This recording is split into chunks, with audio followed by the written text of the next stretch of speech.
What you see running on my computer desktop is a full version of Windows 10. But what's not so clear is how I'm running it.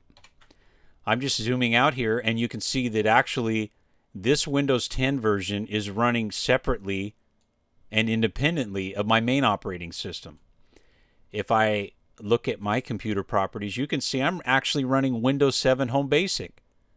And yet at the same time, I have a copy of Windows 10 running. If I launch a browser, for example, and I go to a Google, I can surf the web independently of my main system safely. You can see if I try to drag this over to my main computer, it won't even go outside of the window. So all the programs here run separately and safely. They're not interfering with any of the programs over here. So you can see this is a great way to test software, to surf the web.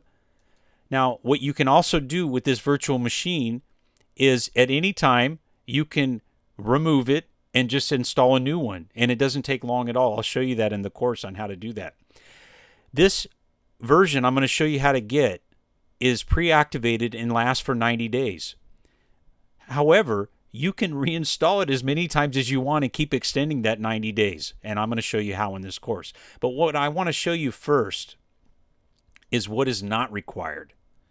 Now, normally, in order to install a virtual machine, you need the actual Windows operating system disk, or you need what's called an ISO file.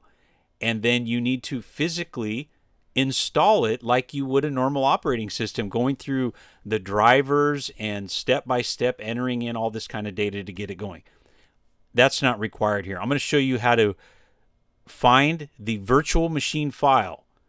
It's one file you download from Microsoft. If you have a virtual machine player, which you will, because I'm going to show you how to get one, you just run that player and it runs this operating system. So it's very easy. It's not a lengthy process. You don't need to be an expert to follow this course. I'm going to show you every step of the way how to do this. Additionally, there's no need to activate Windows. This virtual machine comes pre-activated and pre-built by Microsoft. Here are the requirements. So you need at least 4 gigabytes of RAM. The more you have, the more efficient it'll run. You need at least 20 gigabytes of free disk space. The virtual machine takes about 15 gigs of space, and so you need a little wiggle room.